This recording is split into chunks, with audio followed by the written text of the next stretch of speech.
उस्ताद साहिब, जो बच्चे 14 अगस्त को बाजे बजाते हैं, आप उनके बारे में क्या फरमाते हैं? क्या उनको बाजे बजाने चाहिए या नहीं?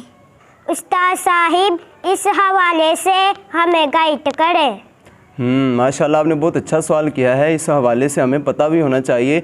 जैसे ही 14 अगस्त आती है, हम सब अपनी मस्तियों में मगन हो जाते हैं, हम सब बाजे बजाना शुरू कर देते हैं। तो ये भी आपने बहुत प्यारा सवाल किया है। इस हवाले से मैं आपको थोड़ा सा बताता हूँ। तो देखें, जैसे ही 14 अगस्त आती है ना, तो हम बच्चे क्या करते हैं, अपने वालिदैन को तंग करना शुरू कर देते हैं। ऐसे ही होता है ना, हम अपने वालिदैन को तंग करते हैं, हमें बाजे लेकर दें, हमने बाजे बजाने हैं। तो देखें कि हम अपने वालिदैन को तंग करते हैं, और हमारे वालिदैन जब हमसे तंग होते हैं, तो क्या ये अच्छी बात होती है? अपने वालिदैन को तंग करना अच्छी बात तो नहीं होती ना। तो हमारे वालिदैन हमारी वजह से तंग होते हैं, तो जो अपने वालिदैन को तंग करता है वो क्या अच्छा बच्चा होता है? अच्छा बच्चा तो नहीं होता, वो तो गंदा बच्चा होता है ना। तो जिसकी वजह से उसके वालिदैन तंग हों, तो वो बच्चा तो गंदा बच्चा हुआ। अब उसके वालिदैन भी उसकी वजह से तंग हुए। अब वो तंग होने की बिना पर वो उसको बाजा लेकर दे भी देते हैं। अब वो बाजा लेकर आता है, घर में बाजा बजाएगा। अब वो आसपास के लोग, जहाँ जहाँ तक बाजे की आवाज़ पहुँचेगी, तो वो सारे तंग होंगे। और अपने मुसलमान भाइयों को तंग करना, क्या ये अच्छी बात होती है?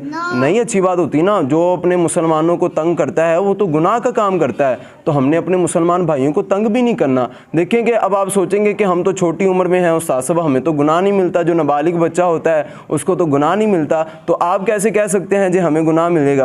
तो देखें, नाबालिग बच्चे को अगरचे गुनाह नहीं मिलता, आप अगरचे यकीनन छोटे हैं, आपको गुनाह नहीं मिलेगा। लेकिन देखें कि जो छोटी उम्र में आप काम करेंगे ना, बड़े होकर भी आपके वही काम रहेंगे। मिसाल के तौर पे आप छोटी उम्र में स्कूल में जाते हैं, वहाँ से आप किसी की पेंसिल निकाल लेते हैं बैग से, किसी की ज्योमेट्री उठा लेते हैं, तो ये आप छोटी छोटी गलतियाँ कर रहे हैं ना। अब ऐसे ही आप जैसे बड़े होते जाएंगे ना, तो यही छोटी गलतियाँ आपको आपके बड़े कामों पर आपकी, पहले छोटे होते आपने छोटी छोटी चोरियाँ की, अब जैसे ही आप बड़े होंगे ना, तो आप बड़ी बड़ी चोरियाँ करना शुरू कर देंगे। तो यही होता है कि जब आपका बचपन है ना, तो आप अपने बचपन में ही अपने आप को कंट्रोल करें, अपनी गलतियों को सुधारें, ताकि कल को जब आप बड़े हों तो आप उन गलतियों पर कंट्रोल कर सकें। तो लिहाजा देख हमें पता चला कि छोटी उम्र में हमने ये गलतियां नहीं करनी, ताकि हम बड़ी गलतियों से बच सकें। तो हमने अपने मुसलमान भाइयों को तंग भी नहीं करना कि हमारी वजह से हमारे मुसलमान भाई तंग ना हो। तो लिहाजा इस अंदाज के साथ हमने अपनी 14 अगस्त को गुजारना है कि हमारे मुसलमान हमसे तंग ना हो, हमारी फैमिली हमसे तंग ना हो।